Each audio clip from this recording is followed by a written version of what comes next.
السلام عليكم ورحمة الله وبركاته لكل طلاب الثانوية العامة في منصة الأسطورة. هنتكلم إن شاء الله النهاردة على درس مهم جدا وهو أنواع الحدود السياسية الجزء الأول. طبعا معاكم مستر أحمد مهران أستاذ الجغرافيا والتاريخ للثانوية العامة. هنتابع مع بعض الدرس ده مهم جدا ويا ريت تركزوا في كل كبيرة وصغيرة هقولها بإذن الله. نبدأ على بركة الله مع بعض. تمام كده يا شباب. هنبدأ أول درس الدرس الثاني أول جزئية في الدرس أنواع الحدود السياسية. بص يا شباب، الحدود السياسية بين الدول متنوعة. يعني إيه متنوعة يا أستاذ؟ يعني في جزء منها حدود طبيعية وجزء منها حدود بشرية. يعني مثلا في معيارين لتصنيف الحدود، قال لك تصنف الحدود بين الدول تبعا لمعيارين أساسيين هما سواء طبيعي أو بشري، يعني حدود طبيعية وحدود بشرية. الحدود الطبيعية زي الجبال، الأنهار، البحيرات، البحار. يبقى في حدود جبلية، حدود نهرية، حدود بحيرية، حدود بحرية. أما الحدود البشرية فهي عبارة عن حدود حضارية إثنوغرافية وحدود هندسية. نبدأ مع بعض على بركة الله بالحدود الطبيعية. ما لها الحدود الطبيعية يا شباب؟ الحدود الطبيعية بيقول لك زي الحدود الجبلية وزي الحدود النهرية والحدود البحيرية والحدود البحرية. تمام؟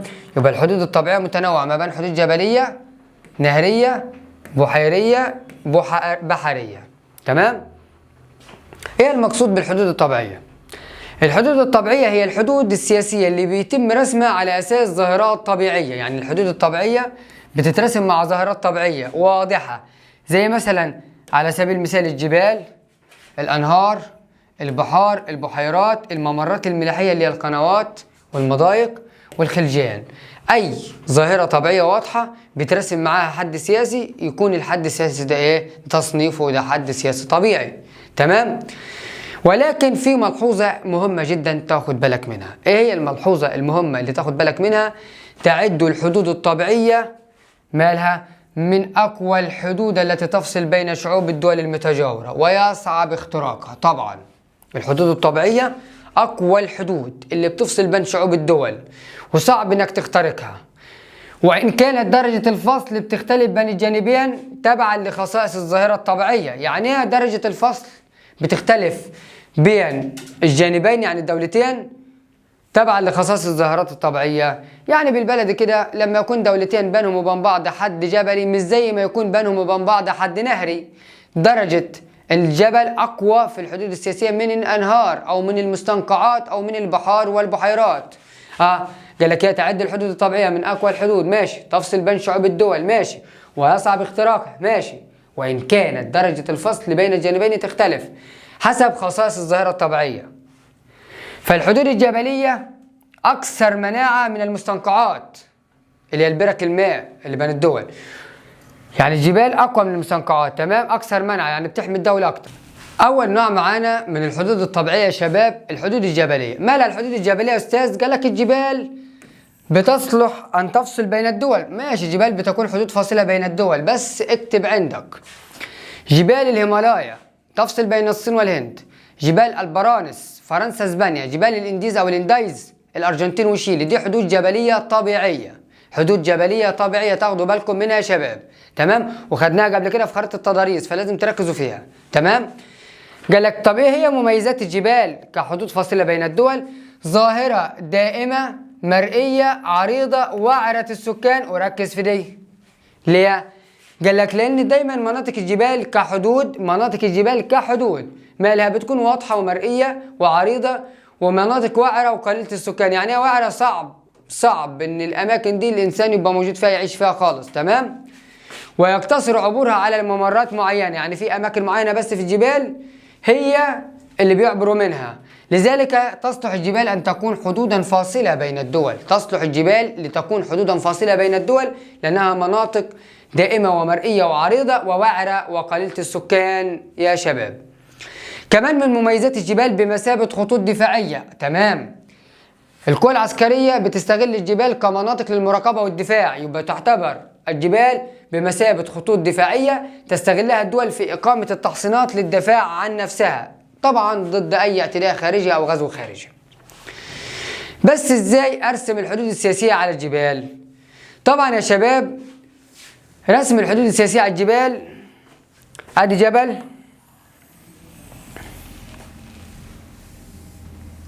تمام. وادي دولة ألف ودولة ب. قال لك رسم الحدود السياسية على الجبال قد يسير مع خط تقسيم المياه. مع خط تقسيم المياه. ازاي مع خط تقسيم المياه؟ يعني المناطق اللي بيسقط فيها الامطار على الجبال طبعا هتقسم فيها الجبال بالظبط، لان بتبقى عامله مجاري مائيه. المجاري المائيه دي بتفصل الجبل لجزئين كده، يبقى في جزء للدوله الف وجزء للدوله ب. ده اسمه خط تقسيم المياه. خط تقسيم المياه. يبقى اول تصنيف او اول شكل للحدود السياسيه الجبليه اللي هو مع خط تقسيم المياه. ليه؟ لانها بتكون بتقسم الجبل نصفين، جزء في الشرق مثلا وجزء في الغرب. تمام كده يا شباب؟ ده اول صوره او اول شكل للحدود الجبليه مع خط تقسيم المياه. او ممكن مع اقدام الجبل. يعني ايه اقدام الجبل؟ يعني هادي جبل كده مرسوم، نرسم جبل، ادي دوله الف ودي دوله ب. مثلا الجبل ده ملك الالف، ركزوا معايا يا شباب. مثلا الجبل ده ملك الالف. طب ازاي؟ يعني ب ملهاش في الجبل، نروح نرسم الجبال نرسم الحدود مع الجبال، نرسمها مع اقدام الجبال. يعني ايه اقدام الجبال؟ هنرسمها اوريكم دلوقتي. يعني لو الجبل ملك الالف يبقى كده ب ما تقدرش تحط رجلها خالص حتى على الجبل ده. تمام؟ يبقى نرسم الحدود مع اقدام الجبال. اقدام الجبال اللي هو كده يا شباب، شايفين؟ تمام كده؟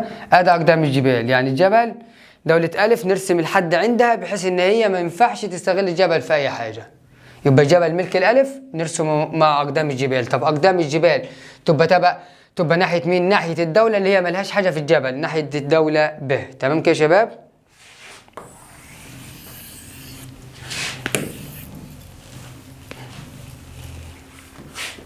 قد يمتد خط الحدود مع خط تقسيم المياه على طول امتداد القمم الجبلية مع قمة الجبل. وده طبعا أفضل الحدود السياسية في الجبال اللي هو خط تقسيم المياه. خط تقسيم المياه. خط الحدود مع تقسيم المياه أفضل الحدود في المناطق الجبلية. وقد يكون خط الحدود بين الدول عند أقدام الجبال. طبعا ده لما يكون الجبل تمتلكه دولة والدولة الثانية بتمتلكوش. طب تعال نشوف أمثلة للحدود الجبلية تركزوا فيها، زي الحدود السياسية بين شيل والأرجنتين دي مع جبال الانديز. وطبعا الحدود السياسية بين فرنسا واسبانيا مع جبال برانس. نجيب خريطة العالم. تمام؟ ادي خريطة العالم. هنا يا شباب دي اللي عملت لك عليها السهم ده بالاحمر، دي جبال البرانس. جبال البرانس. مالها جبال البرانس؟ بتفصل بين فرنسا واسبانيا. تمام كده يا شباب؟ وعندك جبال الهيمالايا هنا. تمام كده يا شباب؟ ادي جبال الهيمالايا.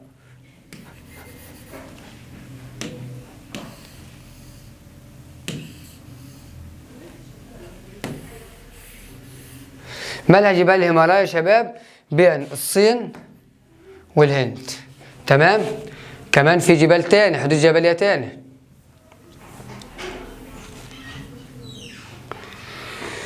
اللي هي جبال الانديز. شايفين جبال الانديز بين الارجنتين. ادي الارجنتين اهي يا شباب، وادي شيلي. يبقى في امريكا الجنوبيه واسيا واوروبا. تمام كده يا شباب؟ بالنسبه لجبال برانس بين فرنسا واسبانيا، ركز معايا في الخريطه دي اللي موجوده في الكتاب المدرسي ومهمه جدا يا شباب في الامتحان.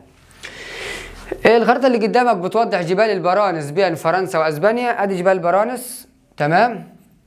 وادي فرنسا وادي اسبانيا.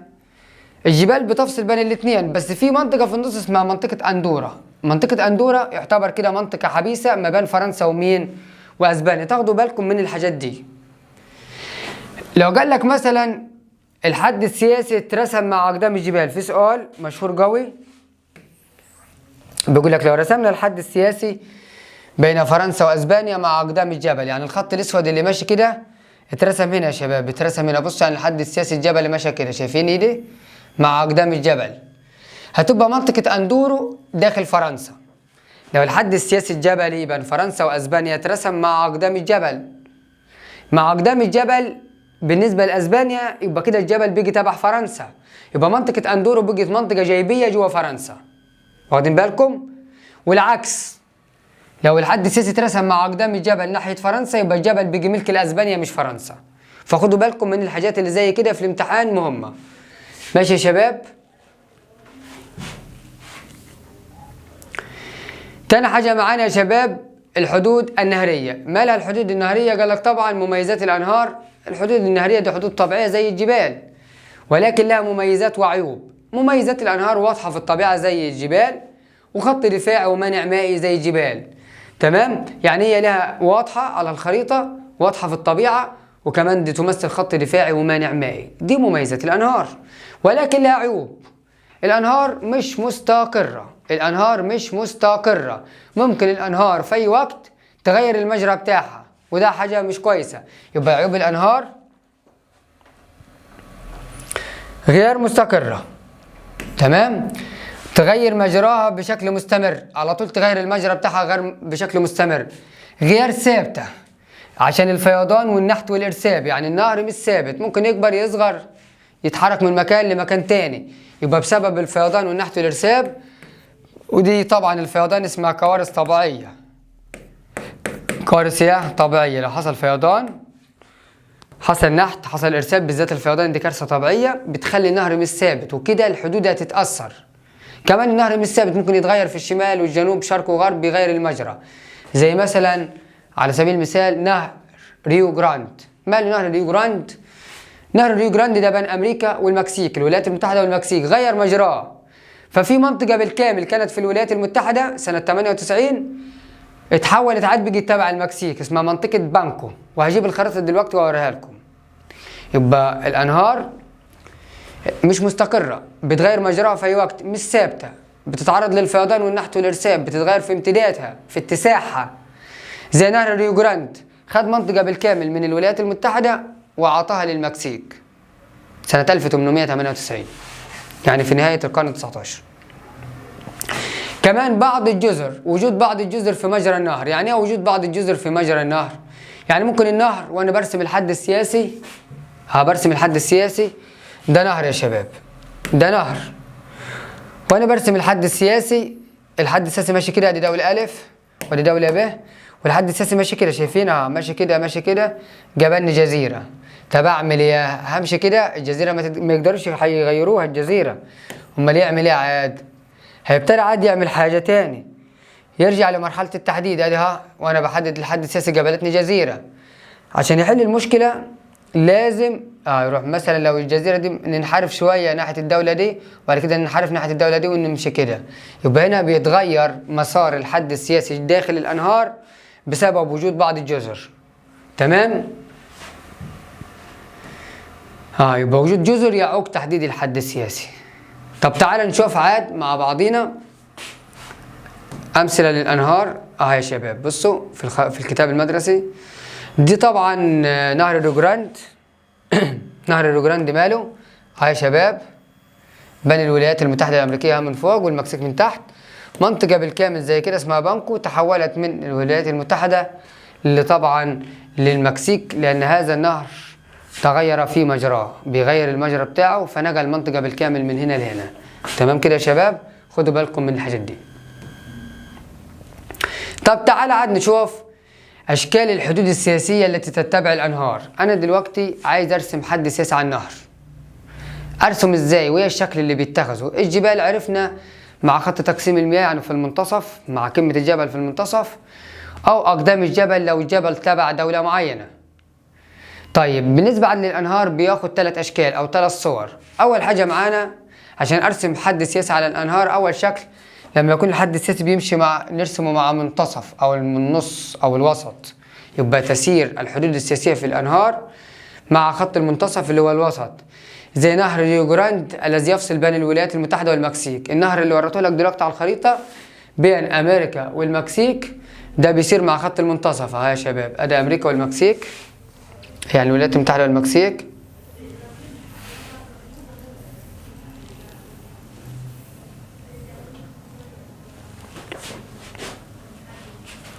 يا جماعة ده اسمه حد أو نهر ريو جراند. نهر ريو جراند بيفصل بين الولايات المتحدة والمكسيك، ده بيصير مع خط المنتصف، واخدين بالكم؟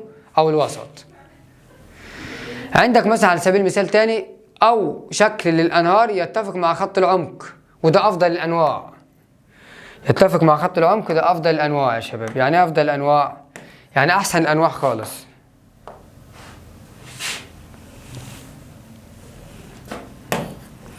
يبقى تتفق بعض الاشكال النهريه كحدود سياسيه مع خط العمق، زي الحدود ما بين فرنسا والمانيا على طول نهر الراين.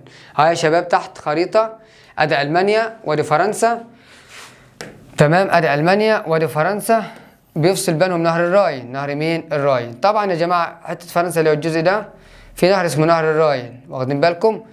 في جزء منه داخل في فرنسا، فكده نهر الراين ده اللي في فرنسا بتستفيد منه وبيفصل بينها وبين مين؟ بين المانيا. بس بعيد عن ده كله، عايز اوجه نظرك لحاجه مهمه. ايه الحاجه المهمه اللي هلفت فيها نظرك؟ اللي هي يا شباب، هنا عندك يا شباب على الخريطه، ركز معاي، نهر الراين بيوصل لحد سويسرا وبيوصل لحد ليخنشتاين. طبعا دولة سويسرا وليخنشتاين دول حبيسة. سويسرا وليخنشتاين او ليخنشتاين دي دول حبيسة. يعني الانهار بمثابة طوق النجاة او بوابة النجاة ليها للوصول للعالم الخارجي. يعني الانهار الدولية بتمثل معبر للدول الحبيسة، زي دولة سويسرا وليخنشتاين بيستخدم نهر الراين لحد ما يوصل لحد بحر الشمال، وبعد كده بيتصلوا بالعالم الخارجي. تمام؟ كمان تاخدوا بالكم من حاجة، الجزء الصغير ده اللي في فرنسا، ده الجزء الصغير اللي داخل من النهر في فرنسا، لما يكون جزء من النهر ده بيدخل في دولة تانية، ده بيسبب مشاكل في بعض الأحيان في الملاحة. فخدوا بالكم من الحتة دي، مهمة جدا يا شباب. كمان في شكل تاني من الأنهار بيصير مع ضفتي النهر. في قلنا خط المنتصف، في مع خط العمق، في مع أحد ضفتي النهر. إزاي ضفتي النهر؟ مع أحد ضفتي النهر يا شباب يعني معناها نهر بيفصل بين دولة ودولة، بس النهر ده تبع دولة كلها بالكامل، زي الجبل بالظبط. مع أحد ضفتي النهر يعني نهر بيفصل بين دولة ودولة، النهر ده ملك الدولة فيهم بالكامل. فنيجي عند الجنب التاني من الدولة اللي ملهاش في النهر ونرسم الحد السياسي، زي نهر بوج، حيث يجري النهر بكامله داخل حدود دولة دون الأخرى، وتكون إحدى ضفتيه داخل الدولة الأخرى، يعني الجنب التاني منه واصل للدولة التانية. زي خط الحدود ما بين بولندا ودولتي بيلاروسيا وأوكرانيا، يعني في نهر تبع بولندا بس بيفصلها عن بيلاروسيا وأوكرانيا. هنجيب الخريطة، بولندا وبيلاروسيا وأوكرانيا، ده اسمه نهر بوج، أحد فروع نهر الفوستيلا. نجيب الخريطة بتاعت بولندا وبيلاروسيا وأوكرانيا، تمام؟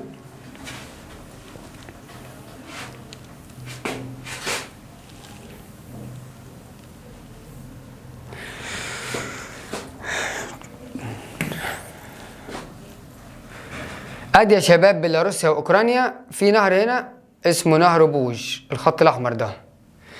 نهر بوج ده يا شباب، نهر بوج اللي انا عملته بالخط الاحمر ده، نهر بوج ده ماله؟ بيفصل بولندا عن بيلاروسيا واوكرانيا. النهر ده تبع بولندا.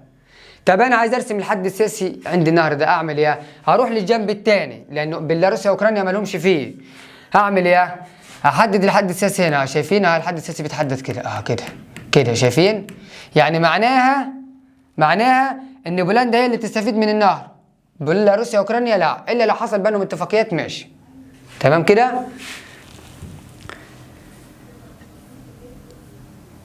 طيب قبل ما نكمل عاد لازم اعمل حاجه مهمه جدا، رسمه مهمه جدا في الحدود النهريه. احنا قلنا يا شباب الحدود النهريه بتاخد 3 اشكال.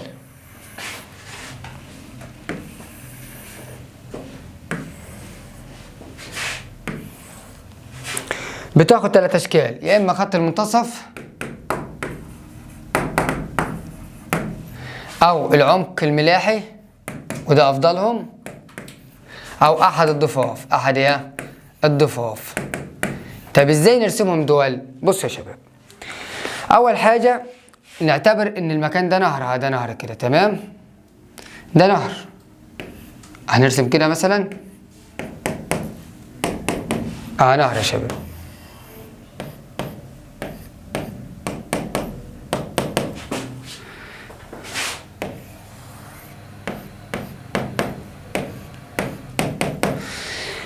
ازاي نرسم هنا مع بعضينا اشكال الانهار؟ خط منتصف عمق ملاحي احد ضفاف.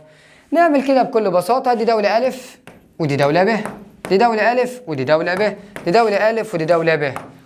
هنا عشان يبقى خط المنتصف حاجة بسيطة بس بتتعمل، نقطة في النص كده بس كده، نقطة كده، ده اسمه خط المنتصف. الشكل ده خط منتصف. العمق الملاحي نقطة بس ننزل الأعماق تحت كده، اتفصل بين الدولتين. أحد الضفاف لو النهر تبع ألف ومش تبع ب يترسم كده. شايفين؟ ده عمق ملاحي، أنا آسف مش عمق ملاحي، ده أحد الضفاف. تمام؟ يعني أحد الضفاف يعني معناها ملك الدولة والتانية لا طبيعي. تمام؟ الحد يترسم كده. بس ده الشكل ده مهم جدا واتذكر كتير في تدريبات مهمة. خط المنتصف ياخد الشكل ده، العمق الملاحي ياخد الشكل ده، أحد الضفاف ياخد الشكل ده يا شباب، وده مهم جدا. ده نهر ريو جراند، ده ريو جراند،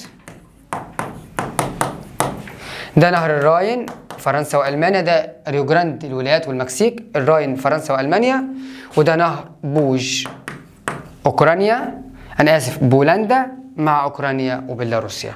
شكل مهم جدا يا شباب تركزوا فيه. طيب ندخل بعد كده عاد على الحدود البحيرية. ما لها الحدود البحيرية؟ تظهر البحيرات في بعض مناطق امتداد الحدود. يعني وانت بترسم حد سياسي بيجاب لك بحيرة، نعمل ايه؟ تعمل ايه يا عم موجود؟ تعمل ايه يا عبد الموجود لو جابلتك بحيرة وانت عايش كده ما كنتش واخد بالك لا ببحيرات ولا ببتاع؟ هل نردمها البحيرة؟ ما ينفعش، ما انا في ثروات سمكية لازم نستفيد منها. ما نعمل ايه؟ قال لك تظهر البحيرات في بعض مناطق امتدادات الحدود بين الدول وتأخذ عدة أشكال وهي حدود بحيرية. يا شباب ركزوا في كلمة بحيرية، الناس كلها تقول لك بحرية، فخد بالك في طلبة كتير بتخلط، لا بحيرية يعني بحيرة مساحة صغيرة. شكل الحدود التي تتبع البحيرات، ممكن حدود تتفق مع خط الوسط للبحيرة. ادي بحيرة تتقسم بالنص خط الوسط، تمام. بس والكلام ده بين كندا والولايات المتحدة في بحيرة اسمها البحيرات العظمى اللي هي سوبريور، هورن، إيري، انتاريو. يبقى انتاريو، هورن، سوبريور، هورن وإيري، الأربع دول. طبعا في واحدة خامسة اسمها ميتشيجن بس مش تبع الليلة دي. في 4 بحيرات اسمهم البحيرات العظمى بين الولايات المتحدة والمكسيك. قسموا البحيرات، أنا آسف، الولايات المتحدة وكندا. في بحيرات عظمى بين الولايات المتحدة وكندا اتقسمت بالنص سوبريور، هورن، إيري، أونتاريو. تمام. نجيبها على الخريطة، ادي الخريطة بتاعت العالم. نجيب الولايات المتحدة الأمريكية، اصحوا معايا في اللي هقوله.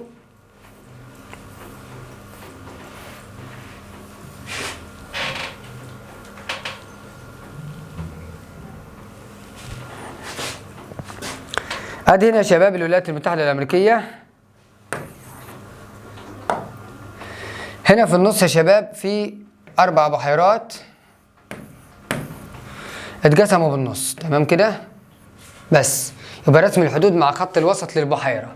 هنا جزء تاخده كندا وجزء تاخده الولايات المتحدة. المهم تعرفوا المكان فين، في شمال شرق الولايات المتحدة وجنوب غرب كندا في أمريكا الشمالية، ماشي.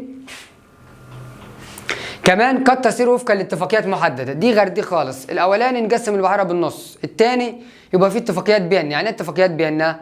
يعني مثلا انا اخد جزء كبير حسب احتياجاتي وانت تاخد جزء صغير او متوسط حسب احتياجاتك. يبقى هنا نقسم الحدود على البحيرات وفقا للاتفاقيات. وفقا لمين؟ الاتفاقيات.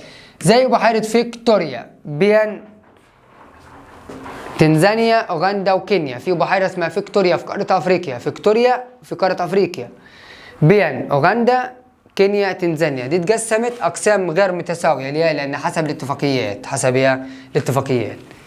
نروح للخرائط اهي يا شباب، الصورة واضحة اوضح كده. كندا والولايات المتحدة، ادي الخط يا شباب، الخط ده يا شباب. بصوا شايفين ماشي كيف؟ بالنص شايفين؟ ماشي ما بين انتاريو، ايري، هورن، سوبريور. طبعا سوبريور اكبرهم مساحة واصغر واحدة فيهم في المساحة في الحدود طبعا بحيرة انتاريو. طبعا متشيجن بره الليله دي كلها، مش تابعه الحدود، يعني ما تترسمش فيها حدود لانها موقعها محلي، يعني هي تقع داخل الولايات المتحدة الأمريكية. ميتشيجن هي البحيرة الخامسة، بس لا ما ترسمش فيها حدود عشان هي تقع بالكامل في الولايات المتحدة الأمريكية. طب بتقع في الولايات المتحدة الأمريكية، لو اعتبرنا ميتشيجن دولة تبقى دولة طولية. طب لو اعتبرناها دولة تبقى دولة جيبية، يعني لو ميتشيجن هي جوا أمريكا اعتبرنا ميتشيجن دي دولة يبقى دولة جيبية لأنها تقع داخل الولايات المتحدة الأمريكية، يعني جوا دولة. وفي أسئلة كتير هنحلها مع بعض يخص الجزئية دي. دي طبعا بحيرة فيكتوريا في قارة أفريقيا، مقسمة ما بين أوغندا وكينيا وتنزانيا. معلومات سريعة على بحيرة فيكتوريا، دي مقسمة حسب الاتفاقيات، أقسام مش متساوية. أكتر دولة بتستفيد من بحيرة فيكتوريا هي تنزانيا، تاخد مساحة أكبر أو جزء كبير من البحيرة. أصغر واحدة بتستفيد كينيا. طيب الجزء اللي هو أي اتجاه في كينيا بيستفيد من فيكتوريا، الجزء الغربي من كينيا، غرب كينيا على يدك الشمال غرب كينيا هو اللي بيستفيد أكتر من بحيرة فيكتوريا، يبقى غرب كينيا بيستفيد أكتر من بحيرة فيكتوريا. طب إيه أكتر جزء في فيكتوريا؟ الجزء اللي هو اللي بتستفيد منه كينيا في فيكتوريا، قال لك شرق فيكتوريا هو اللي بتستفيد منه كينيا، يبقى بحيرة فيكتوريا. شرق فيكتوريا هو اللي بيروح لكينيا. طب أي اتجاه في كينيا بيستفيد من فيكتوريا؟ غرب كينيا. طيب أوغندا، طبعا أوغندا بتستفيد من فيكتوريا، بالذات جنوب أوغندا. مالها فيكتوريا؟ قال لك فيكتوريا فيها سؤال مهم جدا وجاء قبل كده في 2021. لو اعتبرنا ان فيكتوريا دي دولة، ماشي، يعني بحيرة فيكتوريا نتخيلها ان هي دولة، نتخيل يلا مع بعض، يلا نتخيلها. تعال ناخدها دولة. واخدين بالكم من اللي برسمه؟ مالها؟ بيجي الدولة مندمجة ذات بروز، مندمجة ذات بروز. يعني ايه مندمجة ذات بروز؟ يعني في جزء منها دخل في دولة تانية. لو اعتبرناها دولة فيكتوريا تبقى مندمجة ذات بروز. وده طبعا ظهر قبل كده، يعني دولة الكونغو وأفغانستان بياخدوا الشكل ده. تمام كده يا شباب؟ الحاجات دي مهمة صحصحوا فيها الله يرضى عليكم. شغل دماغك مع الأسطورة علشان تكون فعل مش صورة. ايه هو الكلام ده؟ الكلام ده يا شباب أول سؤال معانا هنحل تدريبات طبعا على الجزء الأول الخاص بالحدود الجبلية والنهرية والبحيرية. أول سؤال بيقول لك تعد الحدود النهرية بوابة النجاة أو العبور لدول العالم الخارجي، ويظهر ذلك بوضوح في دولة مين؟ يعني الأنهار بوابة نجاة أو بوابة عبور لبعض الدول. لما يجي لك سؤال زي كده بوابة عبور يبقى تختار دولة في الاختيار حبيسة. هل إيطاليا حبيسة؟ لا، دي بتطل على البحر المتوسط. هولندا حبيسة؟ لا، دي بتطل على بحر الشمال. هل فرنسا حبيسة؟ لا طبعا. امال مين اللي حبيس؟ طبعا دولة سويسرا، لأنها دولة حبيسة وبتستغل نهر الراين في الوصول للعالم الخارجي. الشكل ده لسه شارحينه. بمتابعة الشكل الموضح أمامك نلاحظ الحد النهري تشترك فيه دول بها سماتها. شايفين يا شباب؟ اللي في النص نهر الراين بين فرنسا ألمانيا. واحدة فيهم النظام السياسي بتاعها فرنسا وألمانيا. ألمانيا ما خدناش في النظام السياسي والإداري، بس خدنا فرنسا. فرنسا دولة وحدوية أو دولة مركزية. نروح للسؤال. قالك بمتابعة الشكل الموضح نفس الشكل، الحد نازل لتحت. تشترك في دول بها سماتها. سمات دي فرنسا ودي ألمانيا. فرنسا دولة وحدوية أو مركزية، يبقى دولة وحدوية. إذا اعتبرنا بحيرة ميتشيجن دولة مستقلة بذاتها، تمام، أدي خرائط الأنواع.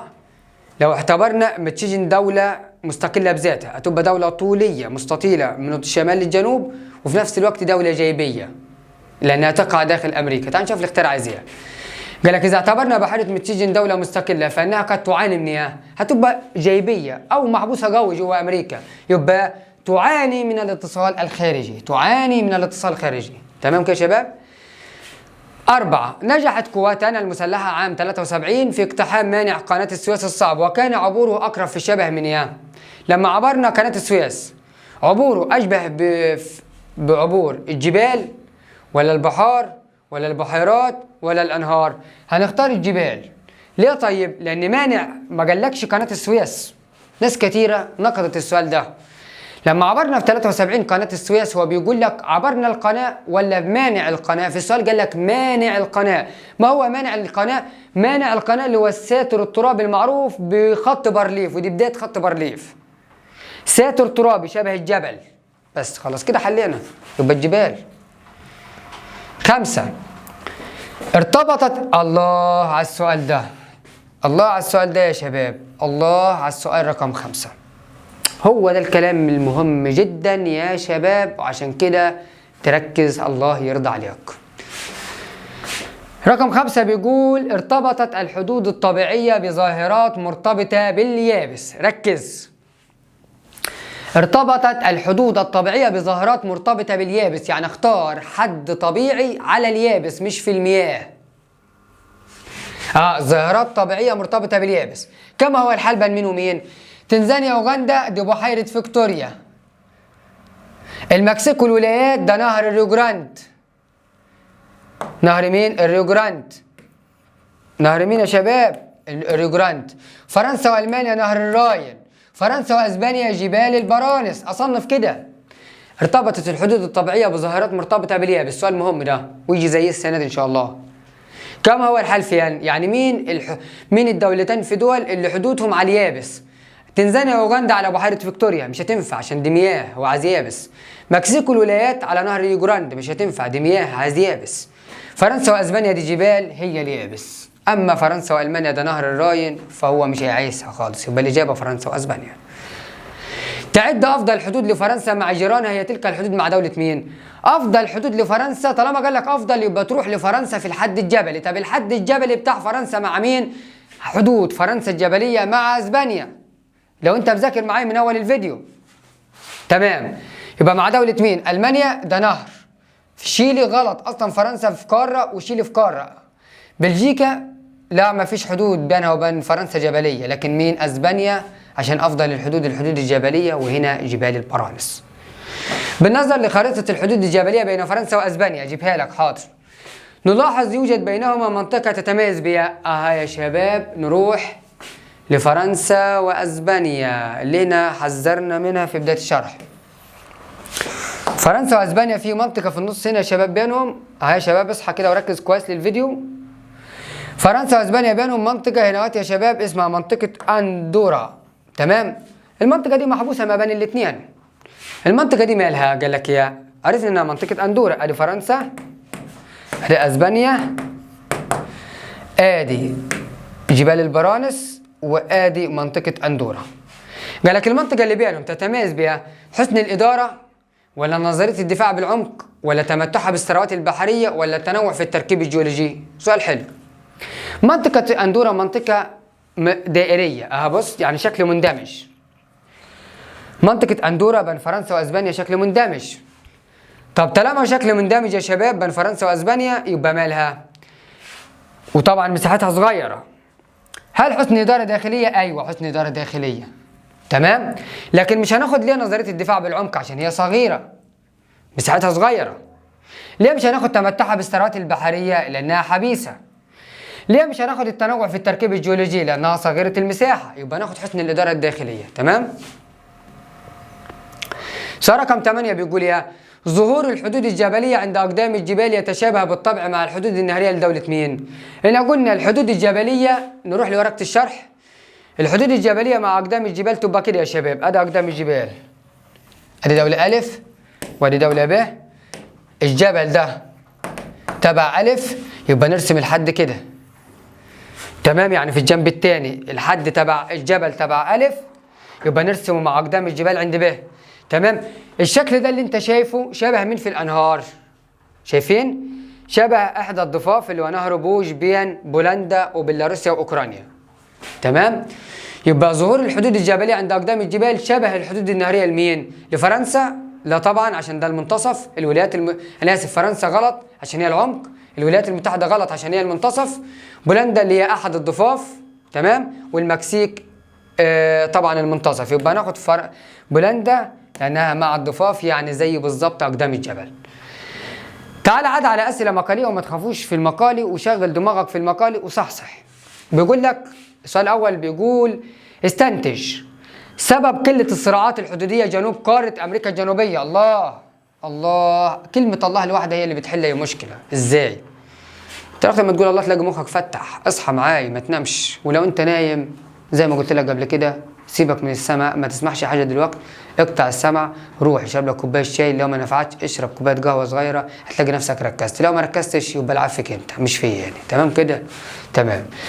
اجب عن الات، ما انا لما اقول لك العيب فيك مش معقول هنط من الكاميرا واطلع لك عندك وانت قاعد وهشرح لك، ما انا دي عمال اشرح لك انت صحصح، مش هبقى اما اشرح لك ومركز على رسائل الواتس اللي بتطلع لك على التليفون كل شويه، ما انت لازم تركز في الفيديو.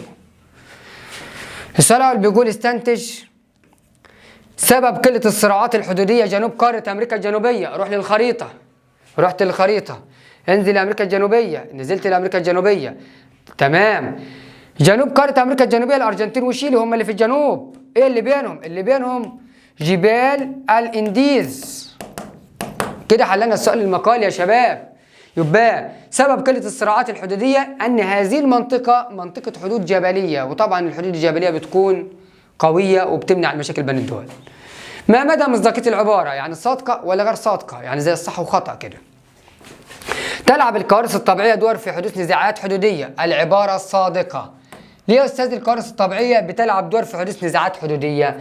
لما بيحصل فيضان بيغير في مجرى النهر، تمام كده، وبيتغير الحد النهري بين الدول. سؤال رقم 3 كان تقسيم بحيرة فيكتوريا عادلا بين الدول التي تحيط بها. تمام. هل تتفق مع تلك العبارة ولماذا؟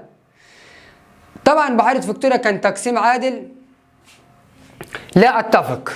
لا اتفق. ليه لا اتفق؟ لأن بحيرة فيكتوريا ما كانش تقسيم عادل، بحيرة فيكتوريا اتقسمت حسب الاتفاقيات. يعني ما اتقسمتش بالتساوي، اتقسمت حسب الاتفاقيات مش بالتساوي، وانت حر في اجابتك، بس الافضل انك لا اتفق، لان بحيرة فيكتوريا قسمت ما بين تنزانيا واوغندا وكينيا حسب الاتفاقيات وليس التساوي.